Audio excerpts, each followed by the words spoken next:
हाँ, ये अमेरिकन जो प्रेसिडेंट हैं उनमें मुझको चाचा चौधरी के सारे नेगेटिव गुण दिखते हैं। उनको एक चौधराहट सवार हो गई है। अब खरगे साहब कल कह रहे थे मेरा स्पीच खत्म होते होते 30वीं बार बोल देगा, अखबार में छपने से पहले 30वीं बार बोल गया वो व्यक्ति, और अभी कोई गारंटी नहीं है, मैं बैठूंगा बाहर जाऊंगा सुना कि 32 बार बोल चुके हैं अब तक। सर मैं इसलिए कह रहा हूं इसका प्रतिकार सूत्रों के हवाले से ना हो कि सूत्र कह रहे हैं कि उन्होंने दखल नहीं दिया।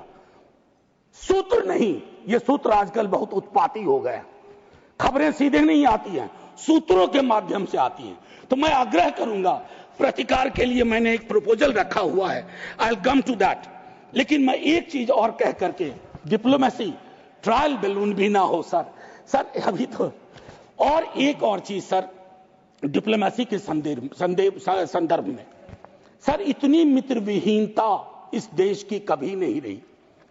आपने गुडविल मिशन पूरी दुनिया में भेजा, बहुत अच्छा निर्णय था।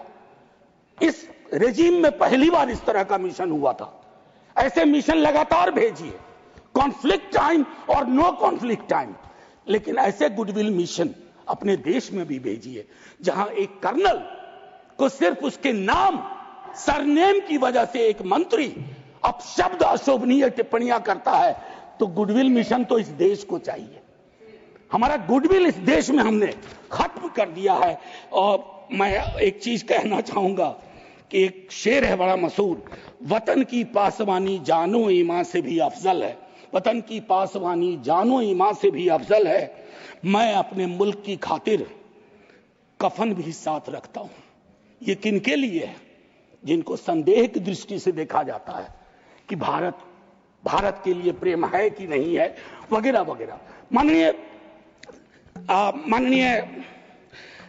सभापति महोदय, मैं सिर्फ एक आग्रह करूंगा, चूंकि कल की प्रोसीडिंग मैंने लोकसभा की भी देखी, मुझे दुख हुआ कि इस पीड़ा ऑपरेशन सिंदूर, जिसमें सेना के शौर्य को पूरा सदन सलाम कर चुका है, लेकिन जो विसंगतियां सेना ने इंगित की समय समय पर, जिसमें पॉलिटिकल डिसीजन का बहुत बड़ा कंट्रीब्यूशन था, उसको रेटोरिकल अंदाज से, रेटोरिक से कवर नहीं किया जा सकता है। Come clean, come straight, we are with you honourable prime minister, so I propose from this house a resolution, finally a resolution. This house unilaterally condemns the repeated statement of American President Donald Trump